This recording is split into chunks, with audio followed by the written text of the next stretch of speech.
Okay, folks, that was our host, Cliff Kelley, and this is America's Heroes Group Roundtable with our partner, Jesse Brown, VA Works. Today is November. You know, November, the month of November, is our Military Family Appreciation and Alzheimer's Disease Awareness Month. Today is November the 12th, 2022. Of course, this is the day after Veterans Day, and this is Veterans Day weekend.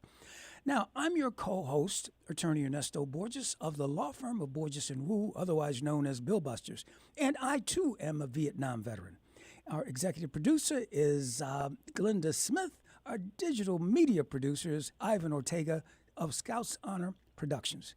And we've got some panelists for you today. Laura White is a licensed clinical social worker and a market growth coordinator for Jesse Brown VA. Also, Patrick Grimes, Desert Shield, Desert Storm, U.S. Navy, and U.S. Army Reserves veteran, and market growth coordinator for Jesse Brown VA. So they are going to be with us today. We've got some questions for them, and they are going to talk a little bit about their different positions. Okay, who's on? Do we have Laura on? And I see Patrick over here. Patrick, how are you, Patrick? Good. I'm doing well. Good. Great.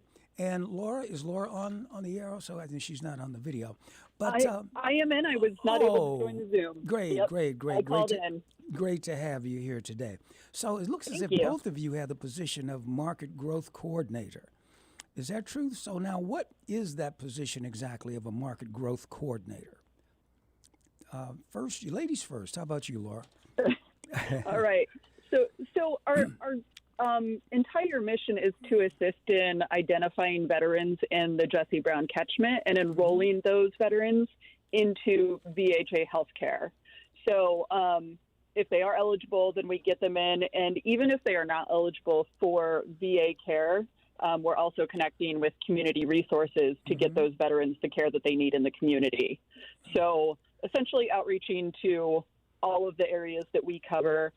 Patrick works in the city of Chicago, and I cover the 6 counties in Northwest Indiana in those roles. Okay. So you're in Indiana only, not even the suburbs of Illinois. You're Indiana only, Laura? Correct. Okay, I mean, I can go to events in Chicago or vice versa. Patrick can come to Indiana, but we have our designated areas.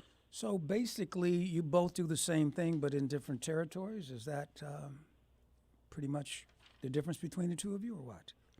Yeah. Correct. Okay.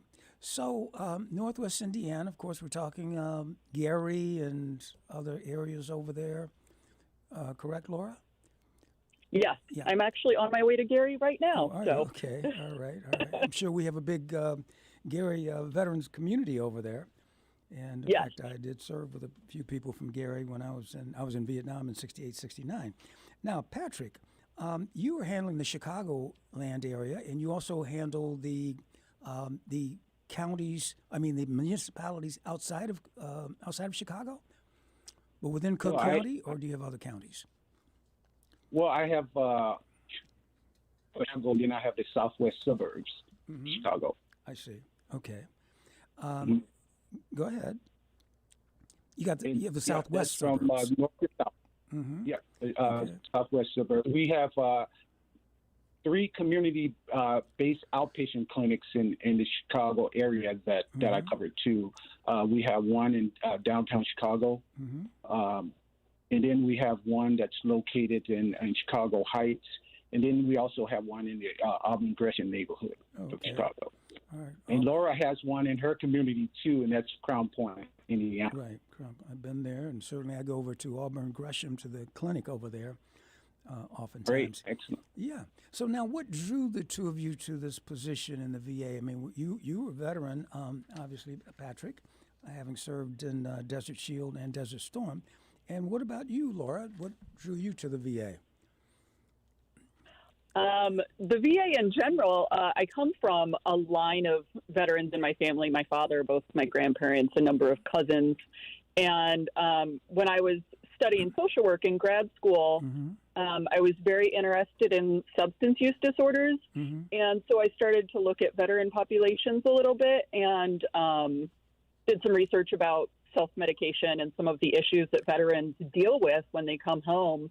And so that's kind of where I originally took an interest with serving the veteran community. I see. And how long have you been doing this, Laura? I've been with the VA since 2015. Okay. And now, most of your the people that you tend to, are they Vietnam veterans? Who's the greatest population now? The Vietnam veterans, or we're saying Desert Storm, Desert Shield people?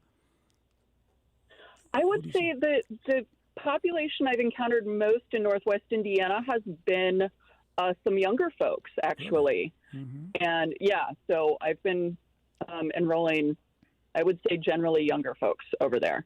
I see. And those were the ones who served in Iraq or Afghanistan, or where? Correct. Yeah. Okay. And what about you, Patrick? Your people, Well, you tend to deal with some of the younger people also? Yes. Unfortunately, a lot of the Vietnam era veterans and definitely the World War II veterans are not around that much, not around like the younger veterans that we serve. But unfortunately, just like Laura, we serve most of the Gulf War era veterans and Afghanistan war veterans and so forth. Well, we Vietnam veterans are getting on the older side. Some of us have left here. Not talking about those who unfortunately died over in Vietnam in the wars, but I see many of them when I go over to Jesse Brown, and they proudly have their hats on and everything, letting you know that they served in Vietnam. And the substance abuse, you brought up substance abuse, Laura. So do you see a lot of that? I mean, compared to the Vietnam vets and these veterans from the more recent wars, is there any difference, or do you think that it's an ongoing problem? I wouldn't say I've encountered a vast difference. It's definitely just an ongoing problem. Being a social worker, when I started with the VA, I worked in the homeless program as well as suicide prevention. Mm-hmm. And so I did see a little bit more working in those programs than I do in this current role. I see. Okay. Yeah, because you guys provide some great services. And you said earlier, if you can't help them, you send them to some of the community outreach people and resources out there that are non-veteran related? Uh-huh. Yeah. So we're constantly forming relationships and working with community partners and building up those connections so we have at least resources to give to veterans if they are not qualified for VA services. Mm-hmm. And what those types of services are what? State-sponsored services, city? Who would you send them to typically if they're not eligible for VA benefits? Yeah, it really, we don't target specific services. If they're in the area that the veteran lives, we try to keep them in their region and local so they don't have to travel far distances. I see. And really anything from substance use treatment in the community to medical care, really anything that they need. I see. Now, speaking, Patrick, you're in the southwest suburbs, and Laura, you're in Gary and Crown Point and places in Indiana. Any difference between the two of you as to what you provide for the veterans? Or does that vary at all, or what? Well, my approach is a little different because of the areas. I approach it from a veteran's standpoint because I'm a veteran. I like to tell them that I'm a veteran, and when I look at it from that perspective, I fit in the veteran community better. All my experiences are related to other veterans. I grew up in Chicago, as you know. Sure. I'm a Chicago sports fan. I joined the military from Chicago. I returned it when I got out of the service. I was a reservist. I served in 1 weekend a month, 2 weeks out of the year. You know that routine. And I went to some of the same universities. I used my GI Bill. I'm a disabled veteran also. Okay. And so some of the same veterans that I meet today have the same issues and so forth. So I approach that. Sure. I understand. Well, I understand. It was like a veteran. It's always good to talk to a veteran when you have a problem. Now, with this new market growth, what can you explain that a bit more, the two of you? What that is exactly? New market growth. What does that mean? Well, market growth coordinator does all the duties of an outreach coordinator and much more. Not only do we work in the communities with various veteran organizations, helping veterans to receive benefits they've earned, we develop detailed marketing plans and focus on enrolling new veterans and re-engaging veterans who have not been seen in the VA recently. So, Laura, would that be your response also? Yes, that sums it up quite accurately. Quite accurately. Now, do you find that there are a lot of veterans out there that don't know about the veterans benefits that are available to them? I mean, I'm also a disabled vet, 100% disability, which offers certain certain perks that you don't get if you're not 100%, such as dental care and so forth. But the veterans programs, sometimes you find veterans who didn't know. I didn't know I could get this. I didn't know I could get that. So you market your services to people who possibly didn't even know they were eligible for certain things. Do you come across people like that? Oh, most definitely. Yes, Yeah. It is. I find it astonishing how many veterans do not know all of what the VA can offer them. And it just it breaks my heart a little bit, honestly, because they've earned it. And so that's why we're out there in the communities. Yeah, because there are so many benefits, and you oftentimes see it on the internet that did you know you're eligible for this, and a lot of people say, I didn't know that. Now, when you meet a veteran, is there one thing that you always make sure that they know or that they don't know, or when you interview veterans, or sometimes it's the first time, or they've never gone to the VA before, and you're the first person they've met in the veterans department. Do you have a lot of first timers, or you say somebody told me to call you to see you? I read about it. How does that happen? A lot of times it's kind of a mixed bag. I mean, one of their buddies will tell them about us, or it's a brand new veteran who's never spoken with anybody at the VA. Or Indiana has a very large National Guard population, and so reaching out to them as well. And I think the one thing that every single encounter I have with a veteran, I just want them to know that I genuinely care about them receiving the care and resources that they've earned. That's my biggest. Now, you're both coordinators, is that correct? Correct. Your positions are that of coordinator. So Yes. there are other positions in the market growth area, your department. I mean, you two are coordinators, so you go around and you coordinate the program, or how does that work? How's that structured? We work under the business development office, which is aligned under the director of Jesse Brown VA Medical Center. But we're esoteric group because we're so small, and it consists of a 2 market growth coordinator. We have a business manager who's our supervisor. We have visual coordinator and public affairs coordinators. And so that's pretty much it. And we do a lot of work out in the communities. So how many veterans do you think you service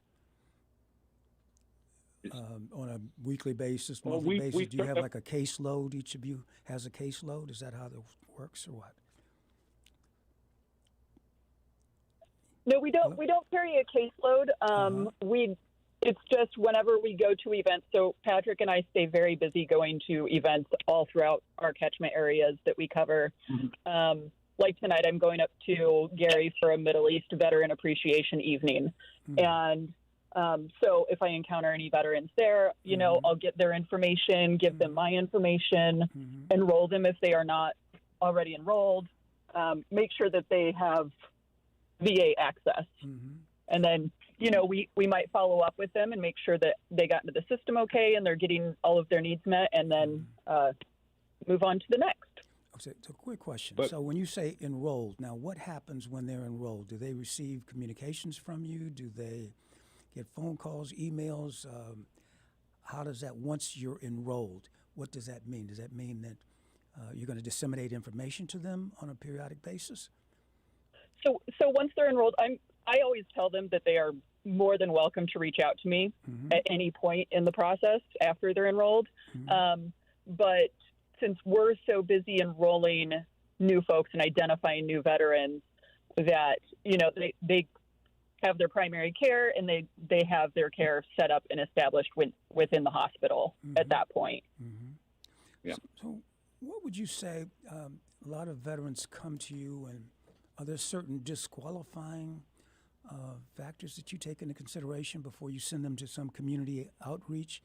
Are there, I know at one time I went to the VA and they wouldn't give me an aspirin, and then later I went from not giving me an aspirin to 100% disability.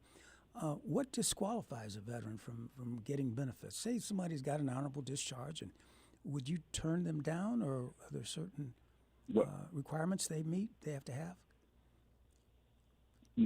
Not necessarily. It depends. There's many determining factors. You could have incurred a disability while you were in the service. That may qualify you. You could have. There's many things that determine whether you qualify for benefits. If you served in Vietnam, for example, that automatically qualifies you if you serve. There's many determining factors. Income is an income-based. Is it really income-based? That makes you I know qualify. at one time it was.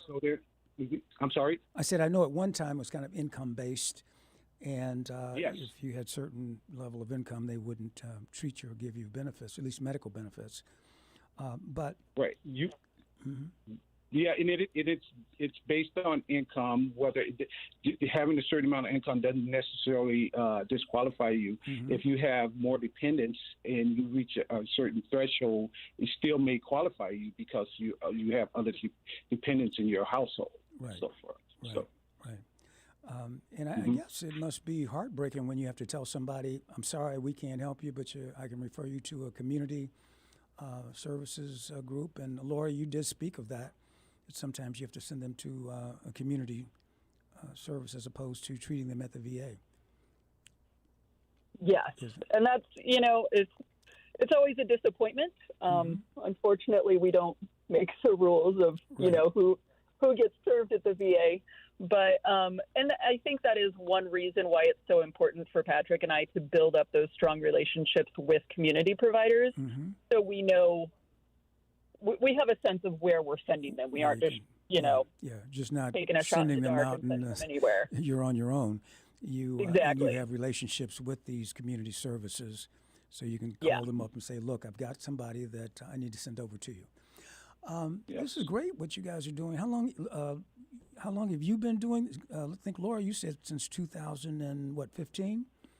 And Patrick, yes, but I've only been in. Oh, sorry. I've only been in this role since April of this year. I see. And what about you, Patrick?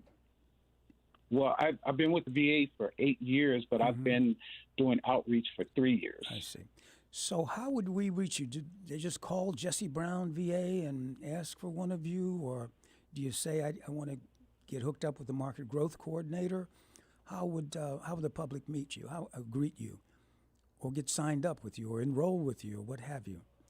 Well, if you want to get enrolled, you can call Jesse Brown's eligibility department. That number is 312-569-6177.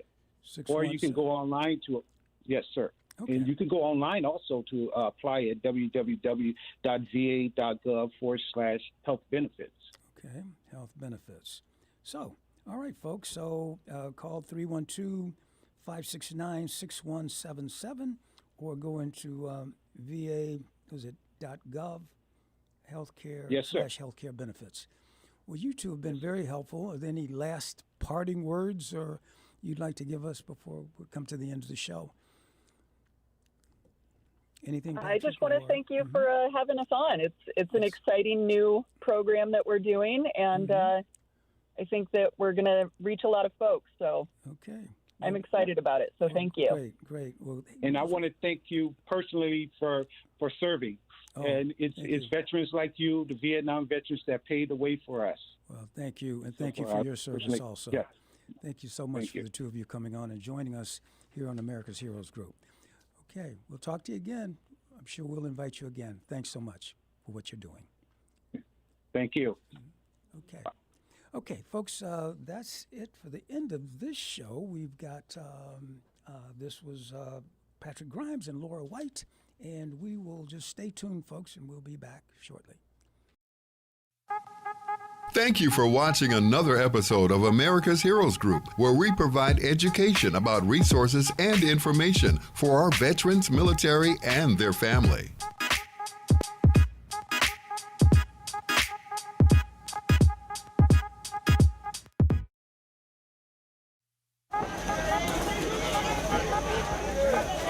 We have in our chase bags, we have a care package of hygiene, we have shaving equipment, we have razors, and for the women we have the same personal hygiene items for them as well.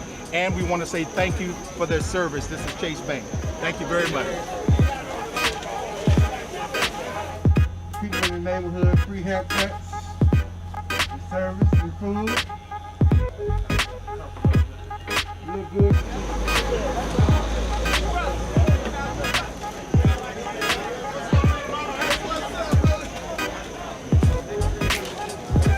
Thank you for your service.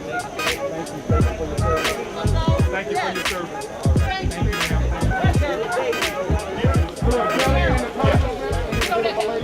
okay. On behalf of Cliff Kelley, America's Heroes Group, we sincerely thank Chase Bank for coming where it matters to help homeless veterans have a hot meal today and a care package. We are sincerely grateful for this partnership. Yes.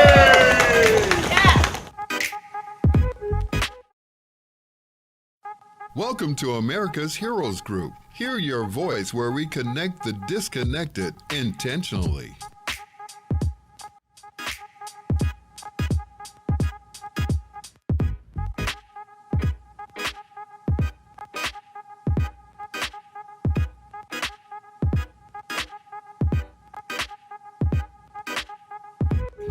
Is Cliff Kelley, the governor of talk radio, the icon of radio throughout the world? Chauncey Spencer II and I, again, share a special relationship. His late great father, Tuskegee Airman Chauncey E. Spencer, took me as a child on my first airplane ride. Wow. Yeah. This is something that people need to see. Often we don't, Okay, welcome, folks. This is America's Heroes Group Roundtable with partner Chicago Regional Office Veteran Benefits Administration. November, is Military Family Appreciation and Alzheimer's Disease Awareness Month. Today is Saturday, November the 12th, 2022, and this is Veterans Day weekend. Our host is Cliff Kelley. I'm your co-host, attorney Ernesto Borges of the law firm of Borges & Wu, otherwise known as Bill Busters. Our executive producer is Glenda Smith. Our digital media producers, Ivan Ortega of Scouts Honor Productions.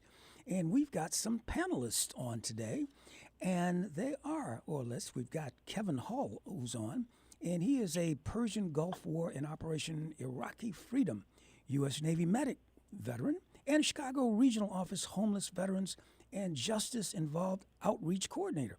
So he's got a few titles there, and we are going to be talking to him. Are you on the line here, Kevin? Yes, I am, sir. Okay. Good afternoon, Kevin. How are you? Good afternoon. Hello, and Good. thank you very much for having me on your radio show today. Thank you for coming, Kevin, and thank you for being a guest.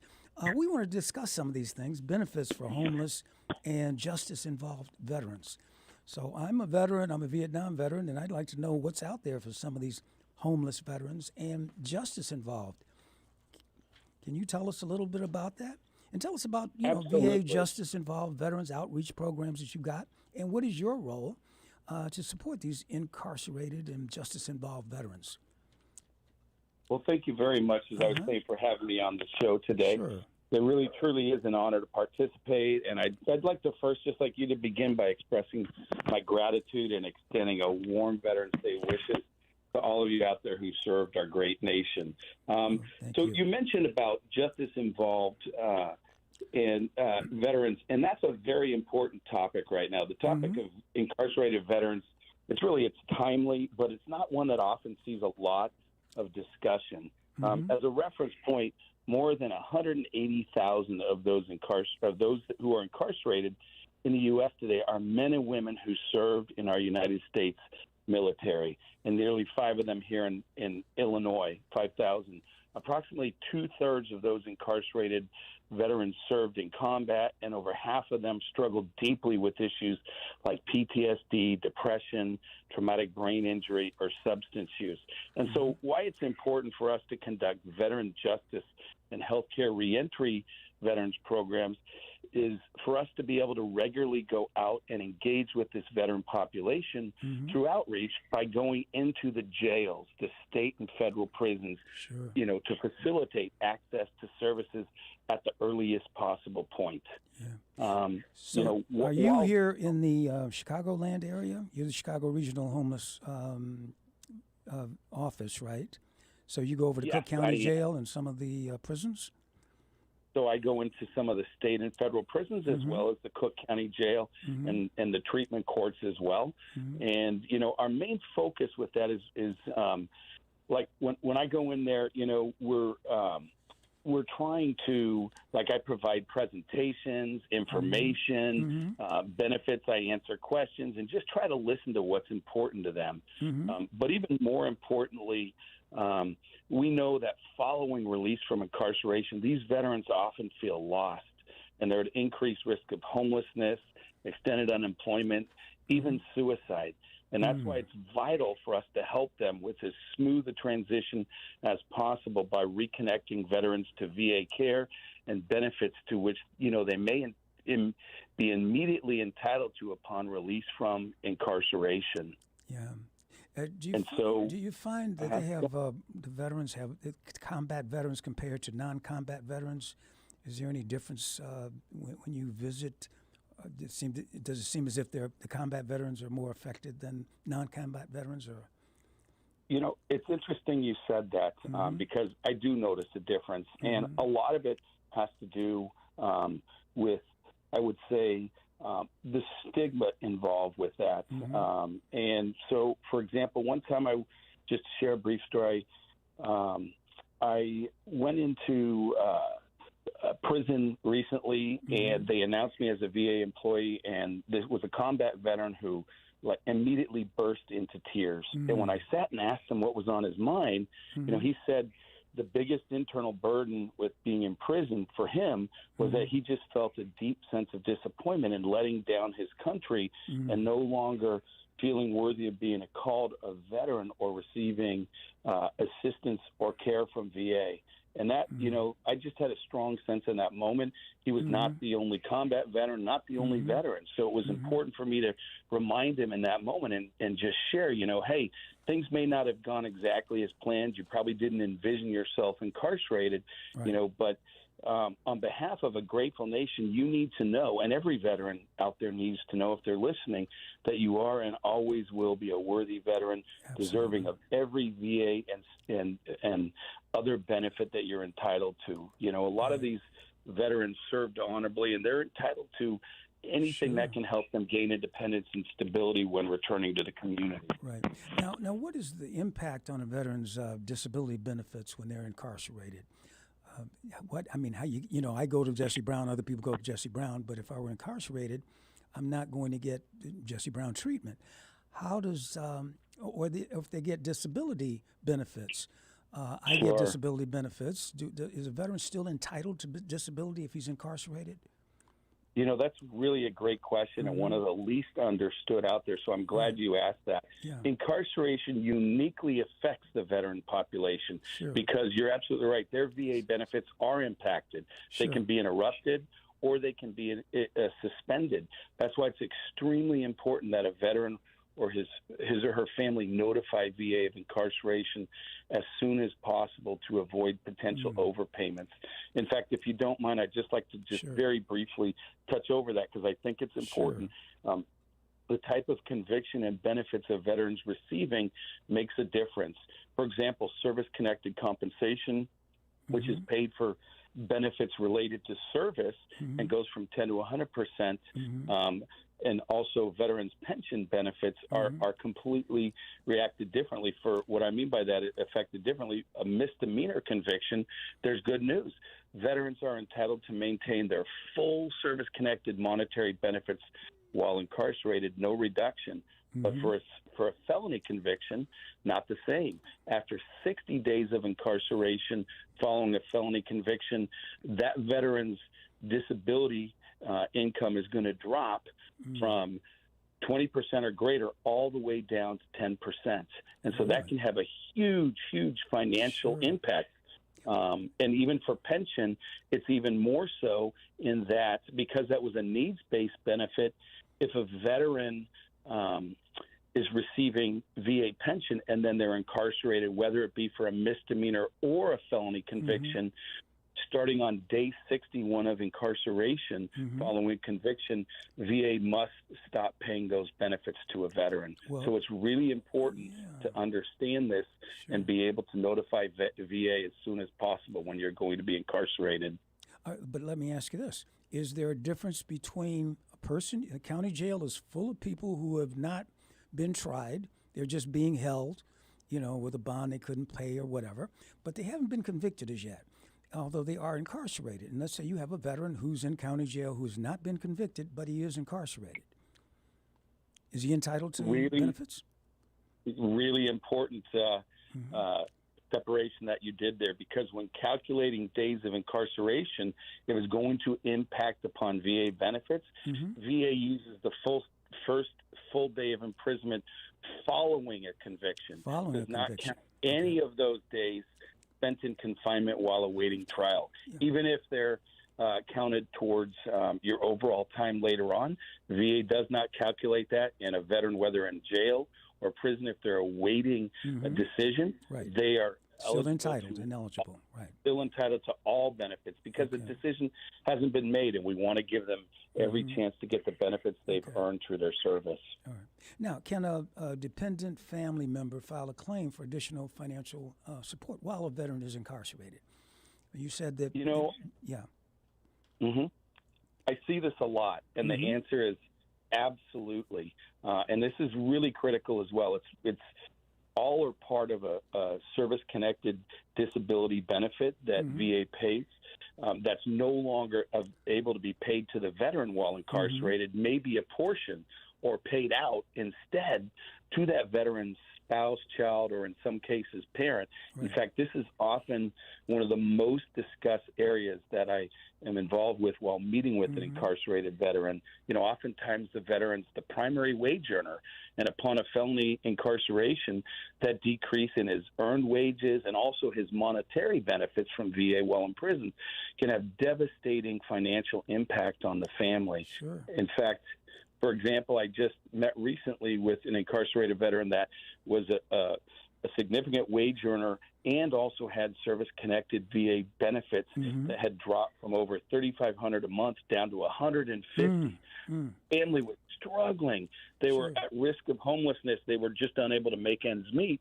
But fortunately, I was able to later connect with and assist that veteran's dependent spouse in filing an apportionment, and the family was able to receive that $3,000 per month that VA was withholding and get it back to them so they could stay afloat and they could, be stable while the veteran did his remaining incarceration period. Yeah, because you said some of it is dependent, how much dependency the family has, and if the family's dependent upon the veteran and they're incarcerated, it's even more reason why they should receive some kinds of benefits. So they can take you down. Like I'm 100% disabled vet from Vietnam, and Agent Orange and the whole shebang, Purple Heart, blah blah blah. But can you file? And I went to law school on VA benefits here in the state school. can a veteran file a claim for VA disability or education benefits while he's incarcerated? Well, the great news is, and it may be surprising to some, but incarcerated veterans can file for both disability and education benefits while incarcerated. And I want to just briefly break that down if we have a moment. You know, a lot of folks think they can't file for a claim while they're incarcerated. They can, but I will be open that there can be some challenges faced because often, and you know, you said that you've probably filed a claim, you're 100% veteran. Right. So we often have to do an examination at VA in order to evaluate and diagnose that current level of disability and severity. But although veterans are entitled to an exam by law, and VA must work closely with the prison authorities, you know, to see if we can get them in for an exam, often that's a real challenge. VA is trying to see, can we go into the prison? Can we escort the veteran out? But especially since COVID, a lot of state and federal laws restrict that movement of access to prisons. And so sometimes, even though we have a duty to assist the veteran, at least when it comes to a claim, it's problematic. But briefly about the education, that is huge. Veterans often seek to pursue education while incarcerated, but I can't tell you how many I've met with in jails and prisons that aren't aware they still can take advantage of VA education benefits while in a correctional facility. For example, for misdemeanor, they get full benefits, including everything related to a GI Bill possible. For felony, even with that, if they're still entitled to receive VA education benefits, you know, they're otherwise qualified, VA will pay the cost of tuition, fees, books, equipment, and supplies as long as like a state or other federal program is not already doing so. So what would they do? Bring a computer in that person's cell, or they go online to class, or how does that work? So there's typically always a veteran coordinator at each of our incarceration facilities, and what they do is they would usually partner either with VA or like on the GI Bill or with us to help work through the paperwork to get that process for veterans. So some of them may be in classes, but you know they're not able to take full education, or they might want to go to law school and have the qualifications, but they don't realize they can afford to. They, you know, because the VA can still pay for it. So we partner with them in order to do that, as well as for work release, halfway.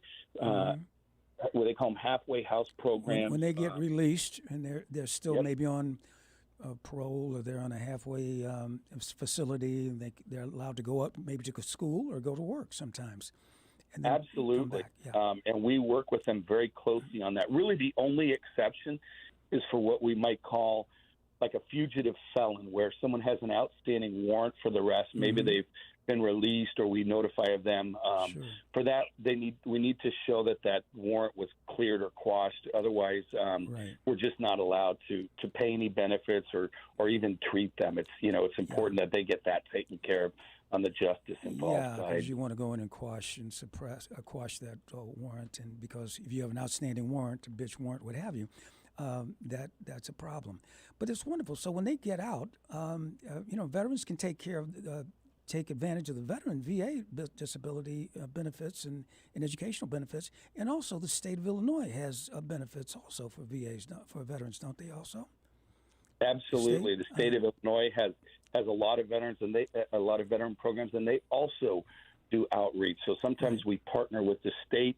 When we were talking back to that first question when you were mentioning about how we help them, you're absolutely right, because the large majority of veterans, they're going to get out and they're going to be released. Sure. And so, we want to focus on helping to assist them in planning for successful reintegrations back into the community by accessing VA and community resources, and also state resources. We do pre-release assessments. We help with enrollment into VA care, case management, and we also partner and link with housing, medical, mental health, and employment opportunities, community resources, as well as VA when they get out. So when they leave, they don't feel overwhelmed. They don't feel like they're going to be homeless and penniless. But we already have a plan focused in place through our outreach to help them to be in a much better spot when they actually do finally, complete their time and they're no longer incarcerated. That's wonderful. Now, when someone is incarcerated, and I was a criminal defense attorney at one time, and I've been to Cook County Jail numerous times and a lot of the penitentiaries, including women's penitentiaries. Now, you have someone that visits these facilities where people are incarcerated. Is there a social worker, or how do they get in contact? You're incarcerated. How do you get in contact with a veteran support person such as yourself?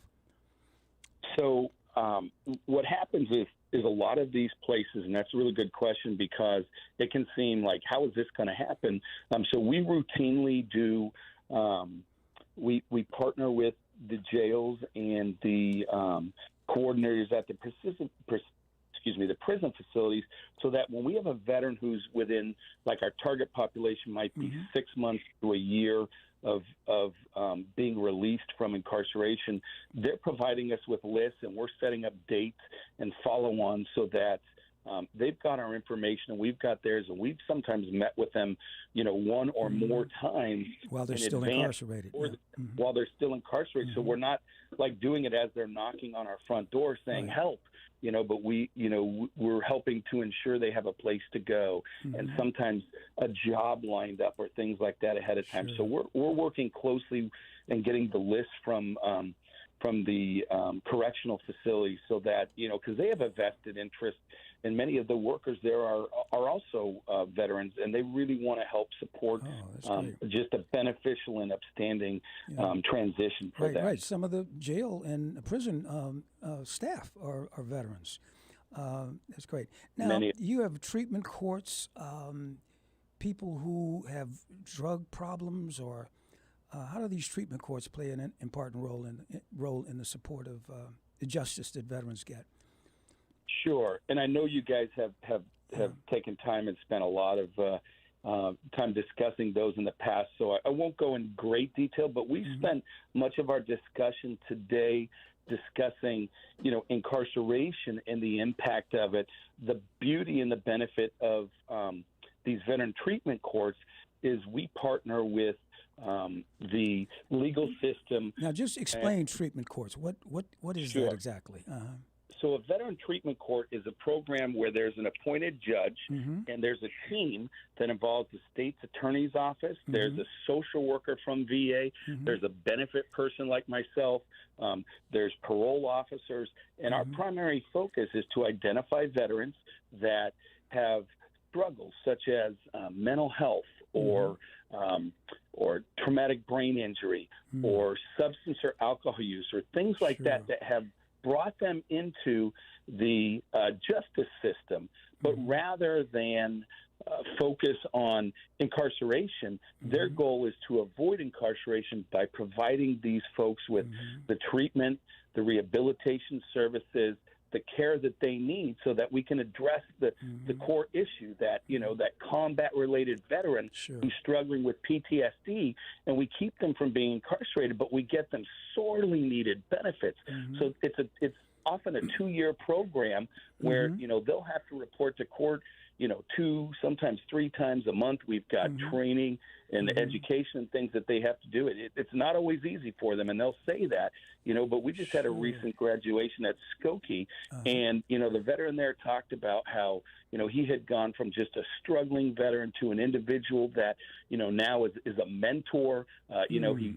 People have their degrees, they recover from it, but more importantly, they get the help that they otherwise didn't even realize they needed to curb some of those behaviors. And the recidivity rate is incredibly low relative to the civilian population. So I could not express just enough importance of the veteran treatment court system and the whole justice involved scope with veterans. So do you have that you said there's a judge who's designated to oversee this program? Is this on a state level? What about in federal court? Is there anyone in federal court to help some of these veterans if they're charged with federal offenses? There are federal and state-related treatment courts, and VA provides veteran justice outreach coordinators that are a part of both of those. And the primary goal is always the same: is to treat the conditions that help contribute to the problems and address them so that they can, turn their life into productive citizens, just like they were in the military, without having to resort to incarceration as the answer to addressing that. Quick question, Kevin. All right, because as I said, I was a criminal defense attorney at one time. So you've got a defendant. He's locked up. He's in a holding cell or what have you. Does he say, look, I'm a veteran. Is there someone out there to help me? Or do they tell a public defender that, a private attorney? How do you know that this person is a veteran who's a potential defendant or what have you? As they're being brought into that system with arrest or what have you, and they're identified as a veteran, they are screened by those in the prosecutor's office and that side to identify, is this an individual that, might be someone that could qualify for our program. And I want to make it clear, this is a voluntary program. So essentially, in return for essentially pleading guilty, and you've gone through a lot of counseling as to the pros and cons of this ahead of time, but essentially for pleading guilty up front and agreeing to go through the process of the courts, in the end, a huge benefit in addition to everything else we talked about is these charges can be expunged. So they not only turn their life around, but they don't have a criminal record trailing behind them on what they were brought into the Veterans Treatment Course. So it's really a win-win on every level, and it's identified right at the start when either we see the system shows them as a veteran or they self-identify one and then agree to the program, and the courts also have to agree to it. There are some limitations, some sex offenders and violent crimes and things like that, but in general, that's kind of how it works. Okay, so I know for misdemeanors that might not be a problem, but for some of the felonies, especially the violent felony offenses, you're probably not going to get that expunged. But but they can defer certain things, and that's a great program that you've got, and I just hope that everyone is aware of it. And as you said, they need to identify themselves, and do they need an honorable discharge or something less than a dishonorable discharge, I would imagine, to be able to take advantage? Not even the case with that necessarily, because we also partner with groups, civilian organizations like TASK and others, that if they're not currently due to either, their character of discharge, like you mentioned, dishonorable or sometimes an other than honorable or bad conduct, we still have civilian counselors and legal representatives that are there to provide the case management and the counseling and the treatment and things like that. So I would say even the character of discharge is something that if a veteran were encouraged to do, the treatment court, that don't look past that. That's not necessarily going to be a barrier to being a part of the program. Well, that's good to hear, because a lot of guys. I mean, I've seen guys who just couldn't handle it, couldn't handle basic training or AIT or whatever, and got a bad conduct discharge or sometimes a medical discharge, what have you, something less than a good conduct discharge. But that's wonderful what you're doing, and I want to salute you for what you're doing there, Kevin, who is our guest is Kevin Hall, who is the Persian Gulf Operation Iraqi Freedom and U.S. Navy medic veteran. So thank you for your service also. And you with the Chicago Regional Office, Homeless Veterans and Justice Involved Outreach Coordinator. Thank you so much for joining us today, Kevin. Any last words or how to contact you over there at the VA? I would just say I've spoke with a lot of veterans who have said that they've had experiences with VA in the past and it hasn't gone so well. So I would just say this, the VA of 25, 30 years ago is not the VA of today. Right. So if you want, if you are in need of help, whether it be mental health, housing, for homelessness, or anything along those lines, VA benefits, please reach out to VA. They're there for you. They want to help. And you, as a veteran who served your country, took the oath, stood the watch in uniform, we pay a price for that. You know, we take good things, but we also pay a price through mental and physical wounds. Absolutely. And that's where, on behalf of the Grateful Nation, VA's got to step in to help. Thank you. So please reach out for assistance. We sure will. Thank you. Thank you for joining us, Kevin Hall. Appreciate what you're doing, and keep up the good work. And we appreciate you being on the show today, and we'll ask you back. Have a great Veterans Day weekend, and we'll talk to you soon. Thanks, Kevin. Many thanks to you and all the veterans out there. Thank you. Kevin Hall, Chicago Regional Office, Homeless Veterans and Justice Involved Outreach Coordinator. Folks, this is America's Heroes Group, and we will be back shortly right here on WVON. Thank you for watching another episode of America's Heroes Group, where we provide education about resources and information for our veterans, military, and their family.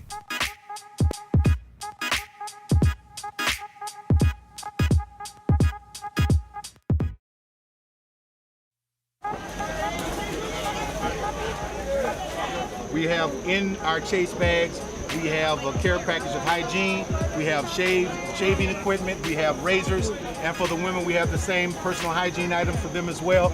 And we want to say thank you for their service. This is Chase Bank. Thank you very much.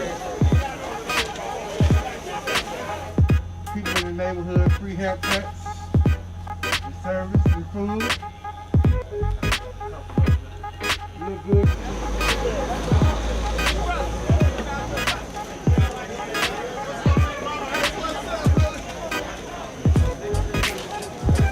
Thank you for your service. Thank you for your service. Thank you for your service. Thank you.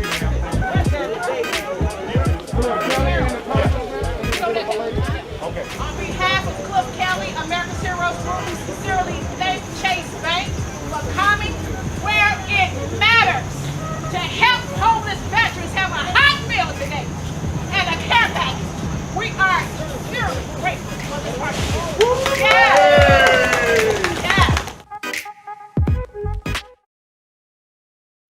Welcome to America's Heroes Group. Hear your voice where we connect the disconnected intentionally.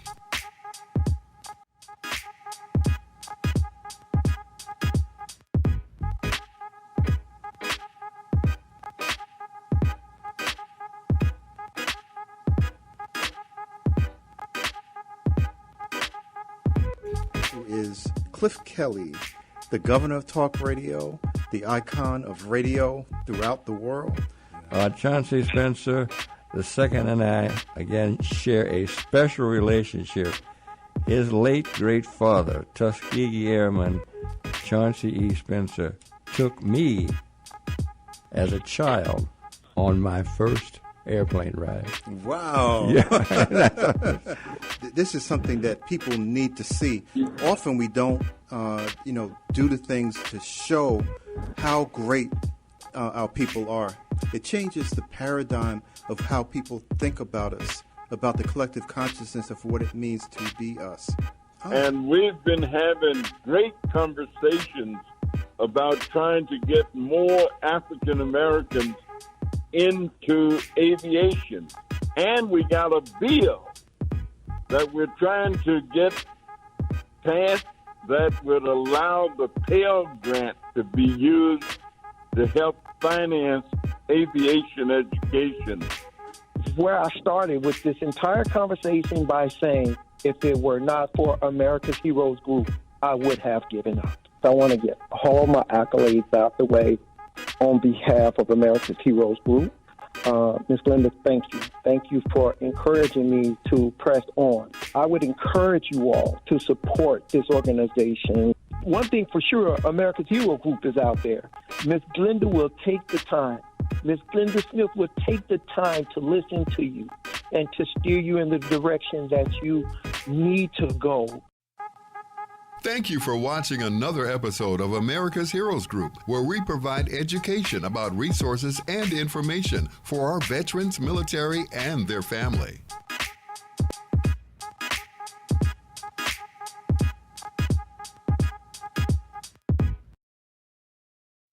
Welcome to America's Heroes Group, with information and resources that's disseminated intentionally to empower our military population. With host Vietnam veteran Cliff Kelley, co-host Iraq veteran Colonel Dr. Damon Arnold, and co-host Army National Guard veteran Sean Claiborne. And now, America's Heroes Group.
Good afternoon, everyone, and welcome to America's Heroes Group Roundtable with our partner NWVU, the National Women's Veterans Group. And today, well, this month of November, is Military Family Appreciation and Alzheimer's Disease Awareness Month. Today is November the 12th, 2022, the day after Veterans Day.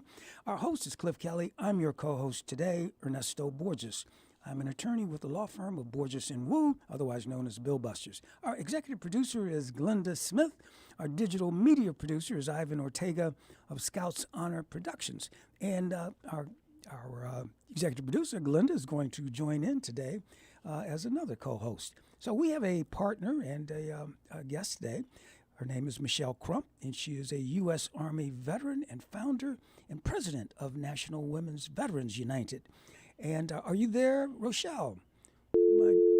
Rochelle. Can you hear me? Yes.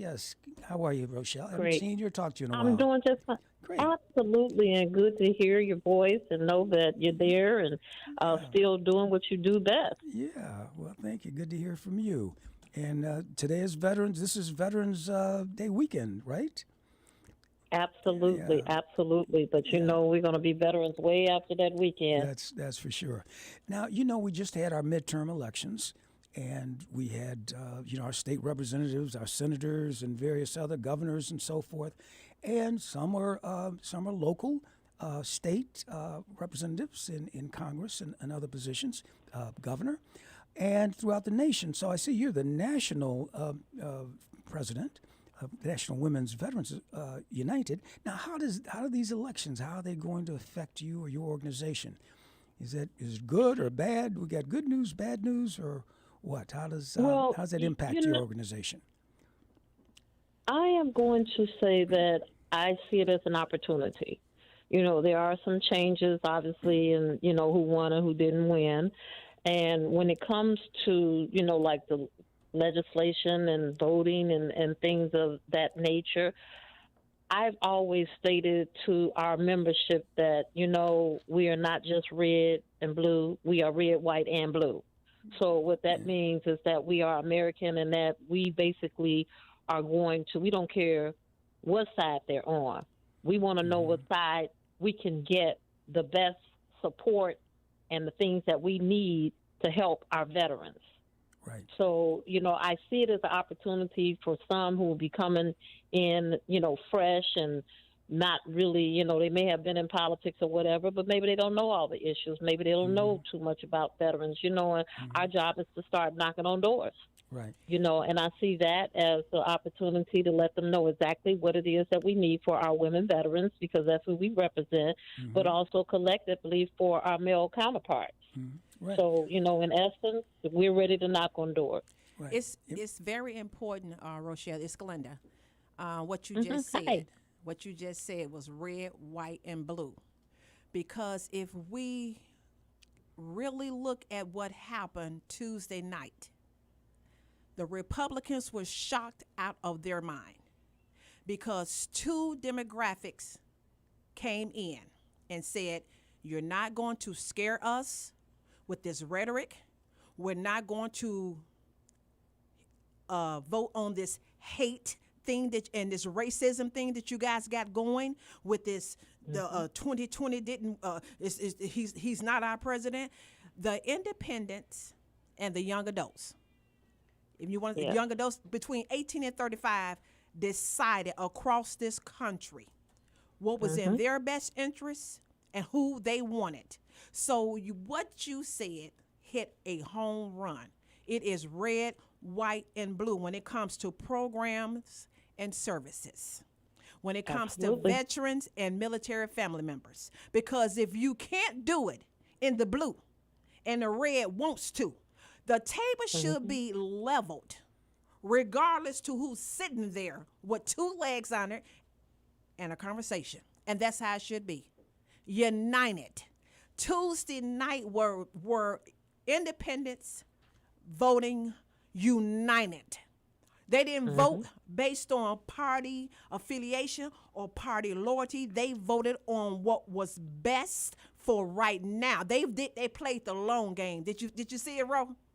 Because I didn't see all of it. I saw a bit of it, but I can only say that, people have to vote their conscience. Exactly. Not because of people knocking on your door and telling you that we're going to do this and we're going to do that. Right. Well, you look, first of all, if they've already been in office, you can go back and track what they did. Exactly. That's easy to do. Uh-huh. And then from that point, you make the decision, okay, am I going to do the same thing again? Because when you do the same thing, you get the same results a lot of times. Hello. And so when we look at that, here we are. Yeah, because Tuesday night, they voted on two things. They voted on democracy and they voted on Dobbs, which was abortion. So even though we're economically not in a great place because of a slight inflation here and there, the independents and the young adults were intelligent enough to say, I'm going to bet on the long game, not the short term. You got two kind of goals, short-term goals, long-term goals. They betted on the long term because they saw this country going to hell in a handbasket with this chaos and this man going over to Pelosi's family's house and attacking her husband. The independents made the decision to say, whoa, ho, this has gone too far. This has gone too far. Yeah. So you and I had a conversation, and we said for 2023, how do we now organize veteran service organizations, women, whomever, to collectively come together as one and start knocking on some doors?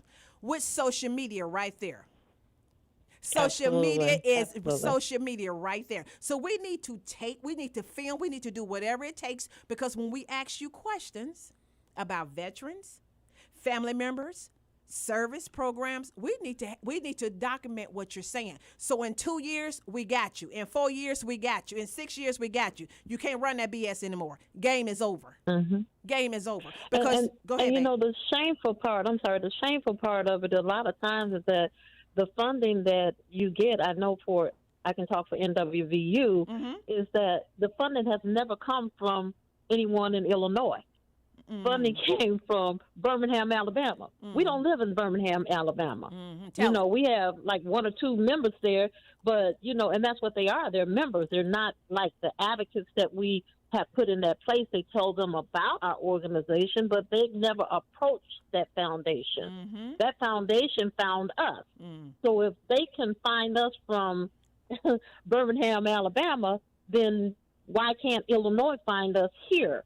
Knowing what our organization does is credible. Knowing that we have been in existence for 16 years, knowing that we have our own facility, knowing that we have been documented pretty much even in the Library of Congress for the work that we do, and also because we are out here.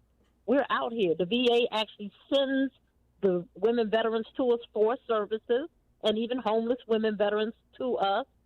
So we have a credible thing. We are a fiduciary organization now. The VA trusts the business that we do.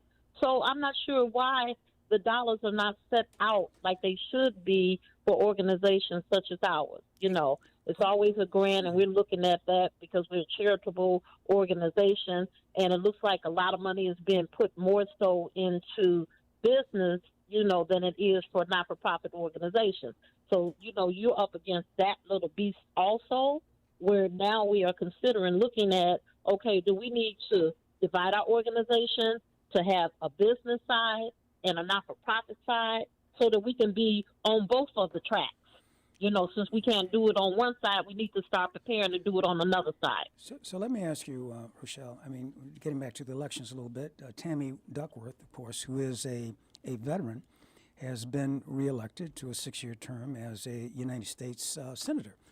And has she done anything to help your organization? In that, she is a veteran, lost her legs, and combat vet. Have you approached her? Has she responded to you, if you have, in fact, approached her? That's probably a question you need to ask me offline. I'm just going to be honest with you. No. See, that's what we're going to have to start doing. We're going to have to start telling it the way it is. Huh? The TIE is tell it, because we need to find out. And let's be fair. Let's do it like this. Okay. So if it's fair, I can only tell you the truth because I stand that's on all truth. We're asking for. I don't stand on anything but truth, and organizations that I belong to, and, you know, I am just to the point, you know, we're going to follow directions, we're going to follow the laws, we're going to, you know what I'm saying? Exactly. So that's all I can say. I can only tell you that my experience with her has been not less than stellar. Huh? Yeah. Absolutely, because when you are, I'll give you an example here. When you are a part of let me get it right in my head here. You're a part of a press conference for legislation that is going to benefit women veterans, and it's not even your legislation, because the legislation that you did failed or did not get passed, but now another congresswoman gets it passed, and they're ready to basically put it out there, and that. Are we talking about a congresswoman or a senator? I'm talking about a congresswoman who was doing the representative. Yes. All right. Yes. Such as a Robin Kelley or somebody like that. Let me just say, as a Lauren Underwood. Okay. Go ahead, please. Make it clear so everybody can understand what you're saying. Absolutely. Without interruption. So Go ahead. it was her press release, and she invited NWVU to be there and to have me to speak on that program. Who now, did? I have a credible background. Lauren Underwood did. Go ahead.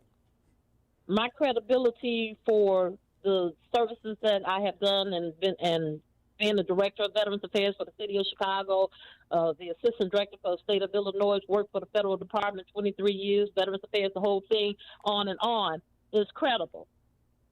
Now, it was interrupted before we could even have the press conference because the senator decided that I wrote a statement about her years ago about her using her status of veterans to get into the leadership of, you know, where she is now for her Senate position. Years ago. What in the hay did that have to do with the conference that was being held that would have benefited? So she killed the press conference? Veterans. What are you saying? You might as well say that because it was delayed. It was not actually seen. We never saw it on television. I was asked not to even be in the process of being in the photo of the camera. Okay. So, of course, you know, and my mind just kind of like trickled back because, you know, sometimes you get irrational when people are doing wrong things to you and you want to go on the defense.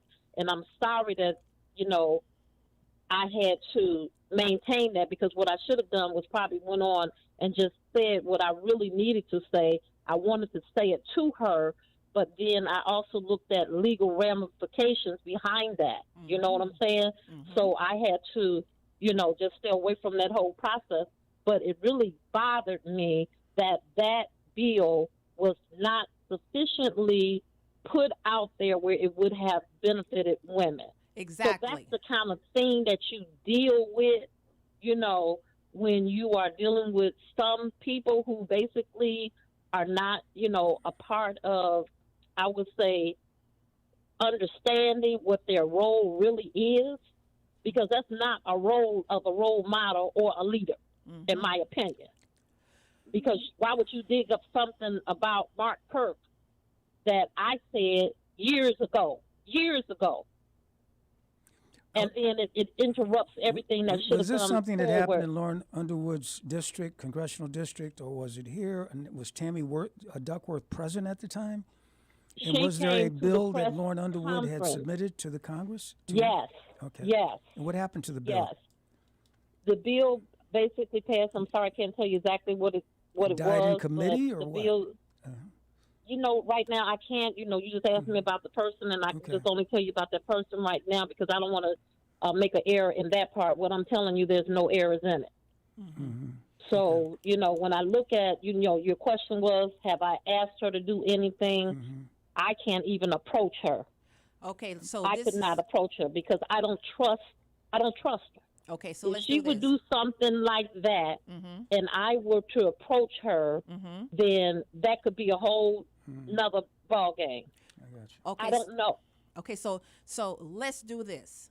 Let's say new beginning, NB, new beginning 2023, because I had a conversation with you regarding what we want to start doing, which is approaching these elected officials, local, city, and state, to find out what their commitments are per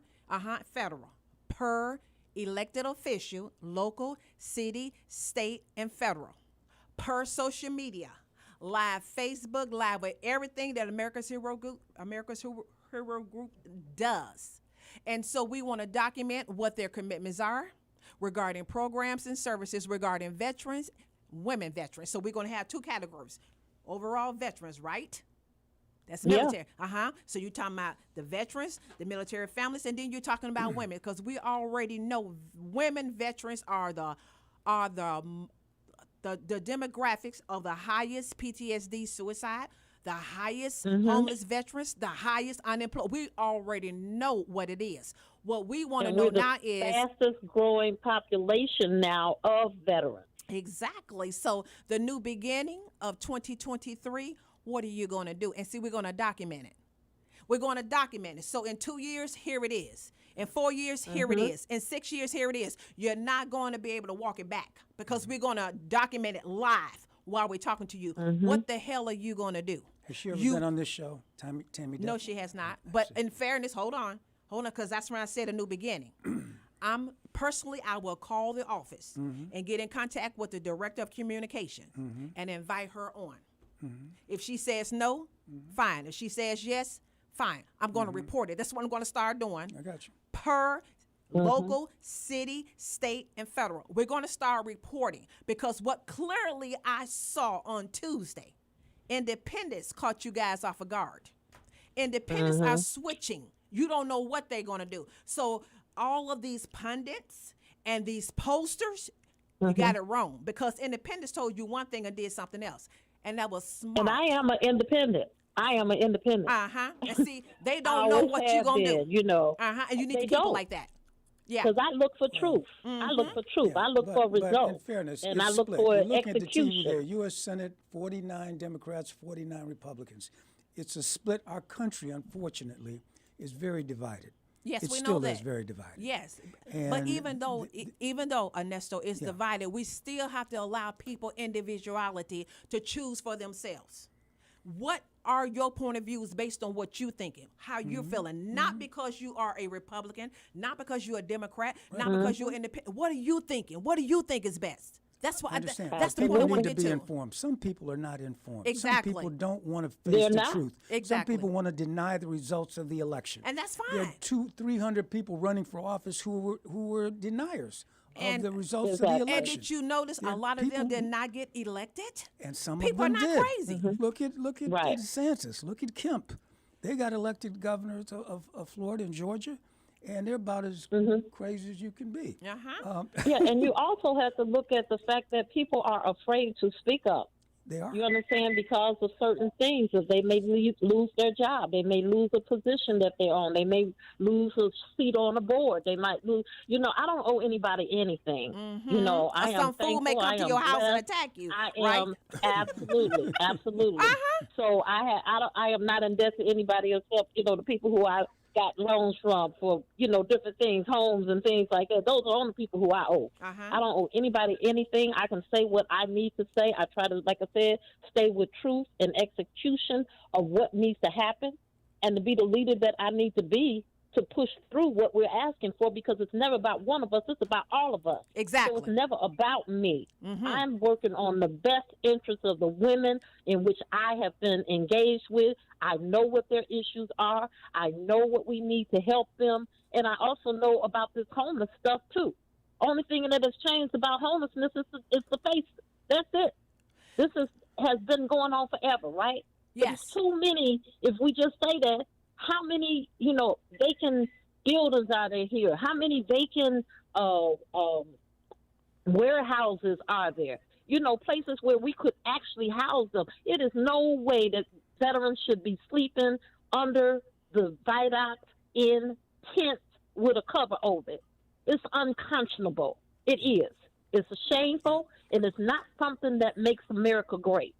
And I have a true problem with that. You and I had that conversation last night. We have 1 minute to go. Let me close with this, because I respect anyone that wants to come to America and be somebody.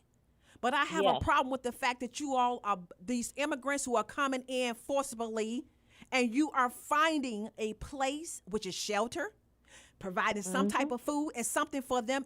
But our veterans are currently sleeping, homelessness in shelters, whatever. So how do you choose someone who did not serve this country, did not fight for this country, over someone who are forcing their way in, and you're having to accommodate them because of political reasons? That's BS, and we're going to address it on America's Heroes Group.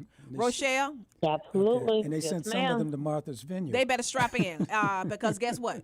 We lock, loaded, and ready to go. Strap in, because we're going to tell it like it is. All right. Sweetheart, thank you so much. Thank you, Rochelle. And we got to stay on top of Tammy Duckworth. Oh, yeah. Absolutely. Be accountable. Okay, well, good luck. Okay. No. It'll be okay. New beginnings. Stay tuned to America's Heroes Group. We'll be right back. We'll be back. I'll be waiting on that report. Okay. Bye-bye. Bye. Thank you for watching another episode of America's Heroes Group, where we provide education about resources and information for our veterans, military, and their family.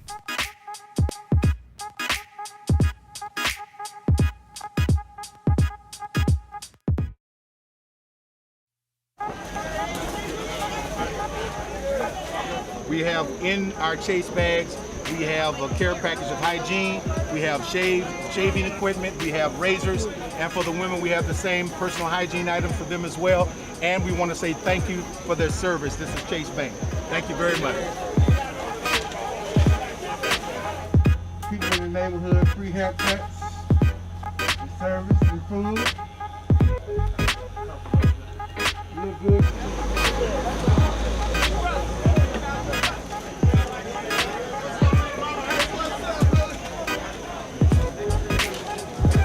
Thank you for your service. Thank you for your service. Thank you for your service. Thank you.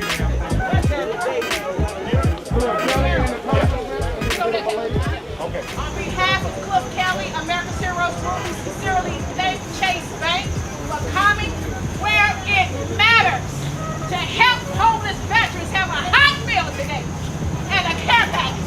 We are sincerely grateful for this partnership.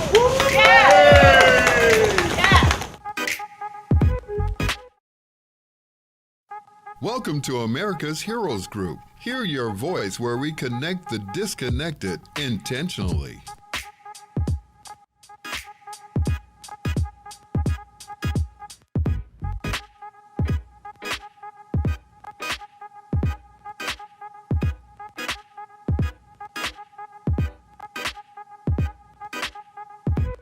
Who is Cliff Kelley, the governor of talk radio, the icon of radio throughout the world. Chauncey Spencer. Okay, good afternoon, folks in America. Welcome to America's Heroes Group Roundtable with our partner, Veteran Legislative Voice. Today, November, folks, is Military Family Appreciation Alzheimer's Disease Awareness Month. Today is Today is Saturday, November the 12th, 2022, and it's the day after Veterans Day. This is our Veterans Day weekend. The host is Cliff Kelley, and I am the guest host, co-host, Ernesto Borges. I'm a Vietnam veteran and an attorney at law. Our executive producer is Glenda Smith. Our digital media producer is Ivan Ortega of Scouts Honor Productions. And we've got our partner on the line, Stephanie Collada, and she is a U.S. Army Reserve Sergeant First Class, veteran, and creator of Veteran Legislative Voice. And we're going to be talking about a number of things today. So, Stephanie, are you on the line? Stephanie? Yes, I'm. Oh, okay. Yes, I'm here, and you got my last name right. Congratulations. Yes, okay, well, great. Well, we're going to be talking about black veterans, and they were excluded from the GI Bill. And Congress, can Congress do something to fix that? Of course, What is the GI Bill? I guess that was enacted in 1944 after, I guess it was during World War II, because the war wasn't over yet in 44. So, Stephanie, tell us, what is the GI Bill of 1944 to get started? Yes, and so it's actually the Servicemen's Readjustment Act in 1944. It actually was signed into law only a couple of days after the invasion of Normandy in 1944. So it was really crazy at that time frame. But they had realized all of the veterans, all the military are going to be doing all of these great things for wartime, and then they are going to need benefits when they get back. And so this is when veterans were able to get the VA loans for their homes and the education benefits. Those things really became really big. They wanted to make sure that there wasn't any post-war depression. And they had nearly 2.3 million veterans participate in this program. Just in the Korean War era alone, more than 8 million during Vietnam era. And let's see, where's the other number? $14.5 billion were used for veterans for the education benefits. For which period? For all three wars? Or Up by 1956. By 1956. Oh, okay. Yes. So that's great, because I used the GI Bill, of course, to finish college and go to law school, actually. But blacks, was that GI Bill, were blacks able to take advantage of that GI Bill the same way that some of the white veterans were? Or was there discrimination in that also? Yes, there was a lot of discrimination. The law did not outright exclude black veterans, but a lot of the places that you have to go get you got to file your VA loan, you got to file for benefits for your education, you have to go to a VA office. The majority of those people that worked there were white. Very few black veterans were actually able to do that. The other issue that black veterans had an issue with is that they're more likely to be dishonorably discharged. If you're discharged dishonorably, you can't access these benefits. And 39% of all black soldiers were dishonorably discharged in comparison to white soldiers, which was 21%.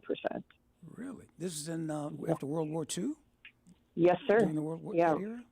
39%? 39% were discharged dishonorably.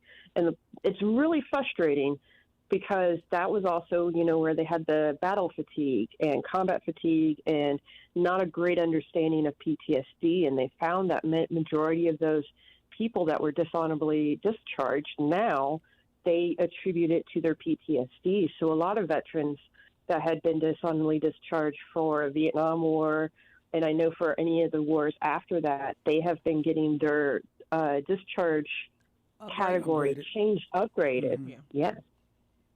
Yeah. That is... They should. Because, we've got a lot of discharges. You got medical discharges, general discharge, bad conduct discharges, and, of course, dishonorable is the worst of the lot. I did not know that. That's a staggering number of people, 39%. So they were ineligible to buy homes, to get loans. These, a lot of people bought homes with the GI Bill. And so it was. It's pretty interesting. So the guaranteed GI Bill had for the VA loans had the low interest mortgages, and it did not guarantee that financial institutions would accept these loans and mortgages to black veterans. In 13 Mississippi cities during 1947, only 2 out of 3,200 VA loans belonged to black veterans. 32 out of how many? 2 out of 3,200 VA loans during 1947. Just for that pool alone is staggering, because the black population in Mississippi is much greater. I know currently 58% of Mississippi are black. So I can only imagine what the numbers were back then. So it's really staggering. The northern states weren't any better. Only 100 out of 67,000 VA loans were to non-white veterans in New York and New Jersey. Only 100. And it was pretty crazy. And the thing is that they had issues with getting homes, nicer homes in suburban areas as well. And so that was a big frustration that they had. After World War II, many colleges and universities were overwhelmed by the number of veterans utilizing the GI Bill. It was required that these benefits were approved at a local VA office, which caused problems for Black veterans. The VA benefits counselors denied African Americans access to educational benefits at certain universities and funneled applicants into industrial and vocational schools rather than higher education opportunities. Only about 6% of African American World War II veterans actually earned a college degree, compared to 19% of white veterans. Where can we find this information? I mean, you're giving us some great information. Is there somewhere we can?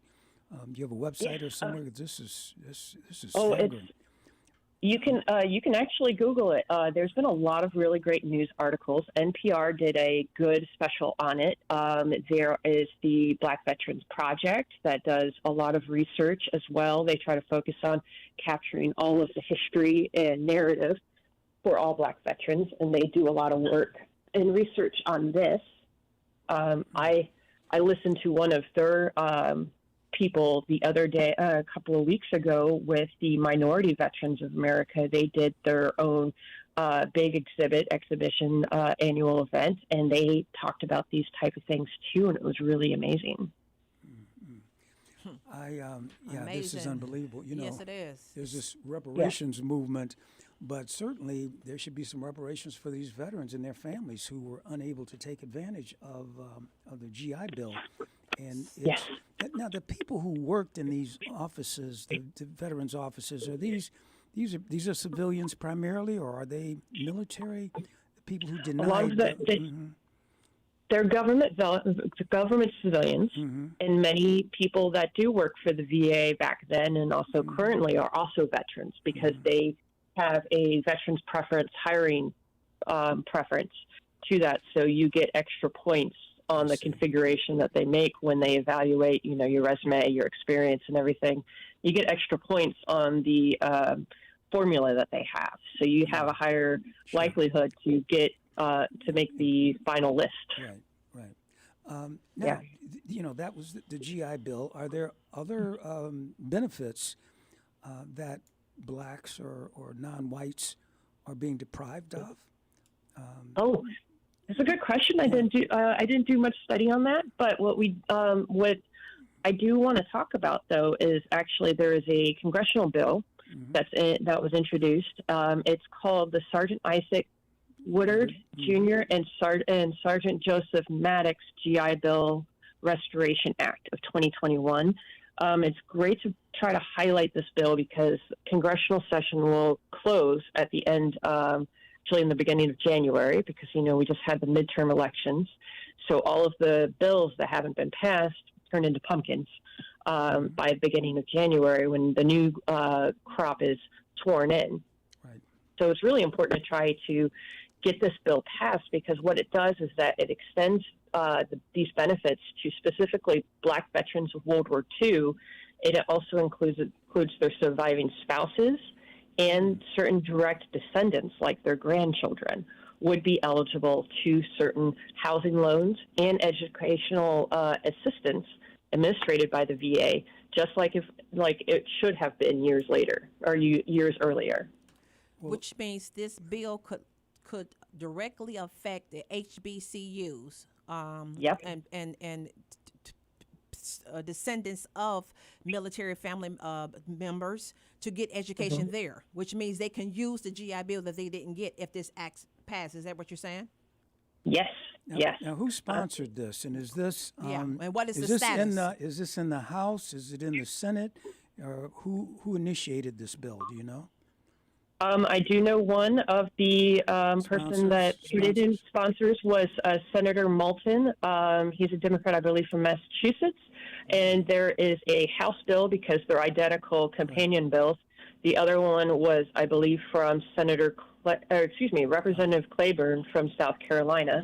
He's the majority whip right now. Right. Majority is most of those two bills have only been introduced, and they need to be basically blessed off in the committees and then released to a vote. So I really encourage anyone to please call your congresspeople, call the members of the VA committee. You can actually Google House VA committee, and you can do that for the Senate VA committee, and all of the names are right there.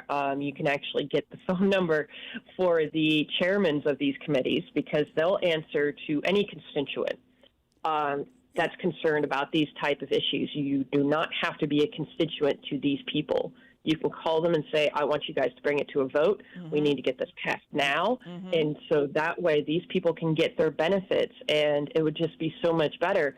And we already know with everything that's going on with the midterms, it might get a lot harder to get it passed in the next congressional session. Let me ask you this: which committee is this, and do we know who's on the committee? It's got a House committee and a Senate committee, and you're saying that we don't have any co-sponsors, Durkin or Tammy Duckworth. I can look that up right now. Not Durkin, but Durbin. And Tammy Duckworth, or our Congress people that we have, Danny Davis, Bobby Rush, Robin Kelley. Bobby Rush wouldn't be it because Jonathan Jackson have not been elected to his seat. Well, he's not. He hasn't been. I mean, Jonathan is going to take over his seat, but right. But this is a 21 bill. What happened all this time? Well, the thing is that congressional sessions are for this one in particular, is from 2021 to 2022. So they still have a chance to vote and pass for bills until 2023, beginning of January. I believe it's usually around January 5th, 6th, around that time frame is the last dead drop dates that you can actually have for these bills. A big person to contact would be Representative Mark Takano. He's the chairman of the House Committee of Veterans Affairs. Fantastic person. I've met him before, and he's really great for veterans. Can you He's spell from his California. name? Spell his name for us. Takano, Takano. And if you guys do look these people up and you give them a call, just understand that you're going to be speaking to an intern most likely. So be very gentle with them and ask to see if you can speak to somebody that does the military liaison or the VA veterans liaison. So then you can tell them that you guys need this bill to pass. And who in the Senate? Who in the Senate? Is the Senate Veterans Affairs? I believe it's Senator John Tester, and I'm going to double check. And he is from Montana. Yeah. Great guy.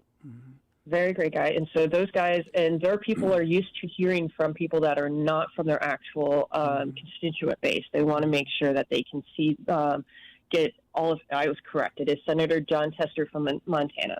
Okay, so Steph, let's you and I work together in contacting the main people. I'm not trying to deal with gatekeepers, and let's speak with the main people to see if we can get them on America's Heroes Group radio talk show to see how we can help, since we're in 8 major cities, 740 cities, 70,000 downloads per week on a podcast in 50 countries. So let's see how we can get this activated and get this done. Because what I am tired of over the past 6 years that America's Heroes Group has been broadcasting are elected officials, local, city, state, and federal, talking this BS to get reelected or elected, and then they disappear. Yeah, and you can't find them in daytime with a flashlight. That is over. Yep, and this stuff just gets introduced and they don't get moved. The other thing about this bill that is so great, it requires the GAO to actually do the analysis, so then they can study who gets benefited from this bill, who else needs to be included, those type of things. This bill would also create a panel that would be on benefits and assistance that would focus on minority veterans, female veterans, Black veterans, Latino veterans, LGBTQ veterans, so then they can see who is not being able to access their benefits. And who's been denied and who's not participating. That's what we need to now do. We're going to have to call them out city, state, or state, because this right now is federal. So state and federal. If you're not doing it, we're gonna report it. If you are doing it, we're gonna report it. So that's what it has to start, and that's what it has to keep going, because they're going to answer to numbers. They could care less about anything else. They care about numbers. Well, a lot of them just got elected, reelected. But because my brother is good friends with Testa from Montana. He said he's a great guy. My brother worked for the VA for 19 years.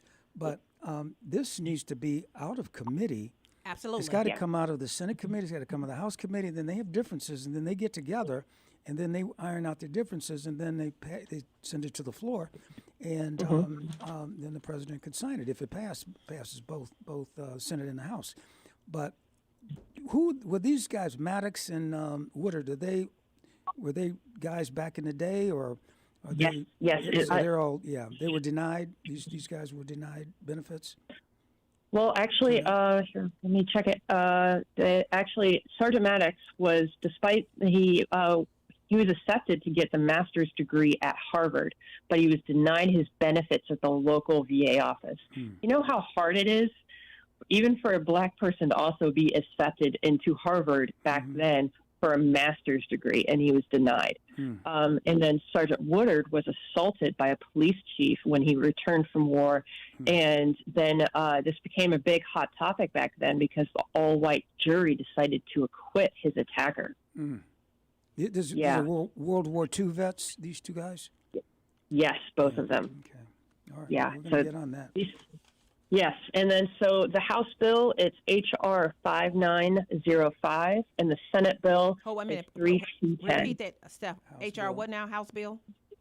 House bill 5905, and the Senate bill is 3210. Okay. Yep, and so these bills are great to at least have them on hand when you call your congresspeople, because you can just say, the bill for the black veterans. They're most likely going to remember which one this is and look it up. But these bills really do save time for the people that you would be working with. I misspoke on who sponsored the House bill. I said Senator Moulton. I had given him a promotion. He's actually a representative. My mistake, but he is from Massachusetts. And then Senator Raphael Warnock actually had introduced the Senate bill. Oh. Yes. So it wasn't Testa. It was Warnock. No, it wasn't Tester, but Tester is the gatekeeper to get these got brought to a vote and brought out. There hasn't been any cost estimates attached to these bills, so I'm hoping that that won't be an issue as well. So because to me, the funding should still be there and should still be enough for everybody to get what they need. And in this type of financial climate, this is really needed with the inflation, with the housing costs. These type of things would really give these people a step up to what they should have done decades ago. Yeah, and this is universal, because I'm not trying to hear the red. I'm not trying to hear the blue. I'm trying to hear the united, because when veterans went off to fight and left loved ones sacrificed, some of them did not come home. So I'm not trying to hear the politics of this. We need to get this done so that their children know that their service wasn't in vain. Yes. For the present veterans, their children also deserve a right to be educated if they choose to be through the GI Bill. Yes. Period. And this is another reason why we need to get Senator Warnock elected in Georgia, because he's going to be in a runoff election now with Herschel Walker. And if Herschel wins, this thing is dead in the Senate right now. So another reason to vote for Warnock. Well, hold on, because we're a 501c3. I could care less about who gets elected. I want to know what you're going to do for veterans.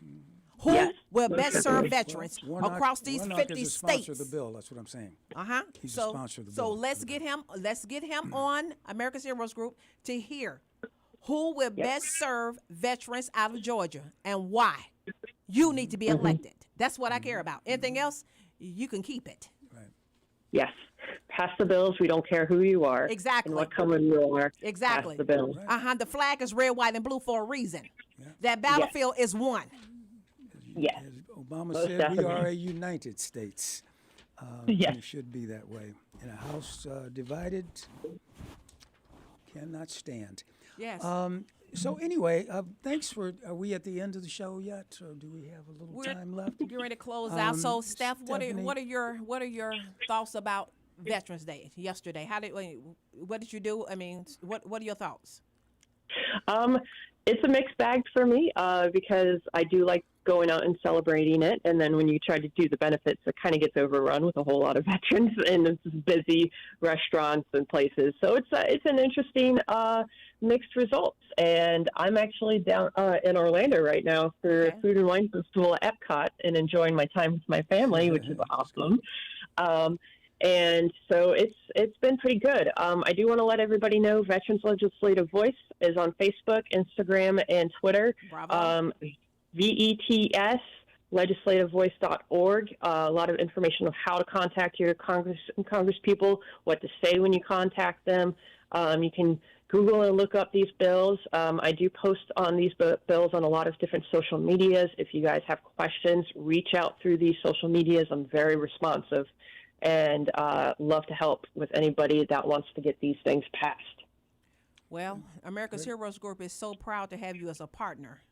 And Thank you. Your show is very informative, it's very substantive, and it's very accurate. So we are so appreciative of you being a part of this organization and helping us do what we do. Connect the disconnected, veterans, military, active members to information that they thought they have and didn't know for sure. You have it now through America's Heroes Group. So, Stephanie, you are the best. Thank you, Stephanie. Thanks for joining us. So, once again, we have come to the end of some great shows. Thank you today to Jesse Brown, VA. Thank you to Chicago Regional Office Veteran Benefits Administration. Thank you to the National Women Veterans United. And thank you to staff, Veterans Legislative Voice, for being partners and a part of America's Heroes Group. We thank you for listening and watching us live, Facebook and YouTube, as we stream live now. You are our global audience, and you have made America's Heroes Group what it is because why? You are connected to information and resources, so therefore you can make intelligent decisions about what is best for you. We're so grateful, as always, to our print partner, Mrs. Dorothy Lavelle of the Chicago Crusaders, and you can read that article, Voices, with Cliff Kelley and America's Heroes Group, every Friday. Please call please call Chicago Crusaders at 773-752-2500 and request a subscription. You can reach America's Heroes Group 24/7 at 312-803-2618. We're located at 155 North Wacker Drive, Suite 4250, Chicago, Illinois, regarding housing, social services, concerns that you have. Even if you have some comments about some shows or some things you want us to do, just call and let us know. Yeah, I want you guys to talk about this. I had some comments about that. We're here. We're here. This is your platform, and this is what we do because of you. So please, feel free to call us. Please.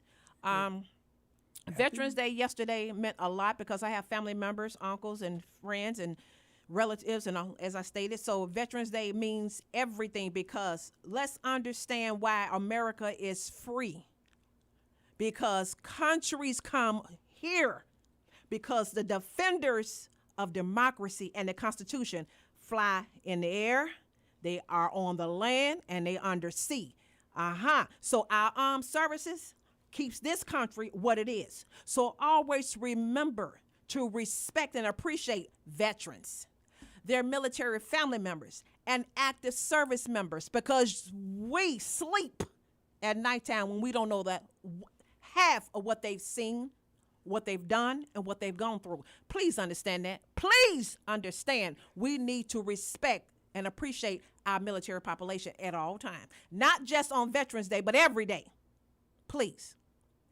Have a great weekend. Thank you to our technical producer today, Lady J. You always keep us balanced. To the best digital media producer in the world. Yes, right, honey. Raise your hand because you do it every week. Ivan Ortega of Scott's Honor Production. Thank you, Ernesto Borges, for sitting in and being one of the co-hosts of America's Heroes Group. Thank you. My pleasure. Yes, and on behalf of Cliff and Dr. Arnold and Sean and all of us here, we appreciate and respect you all. Have a great, blessed weekend and get vaccinated.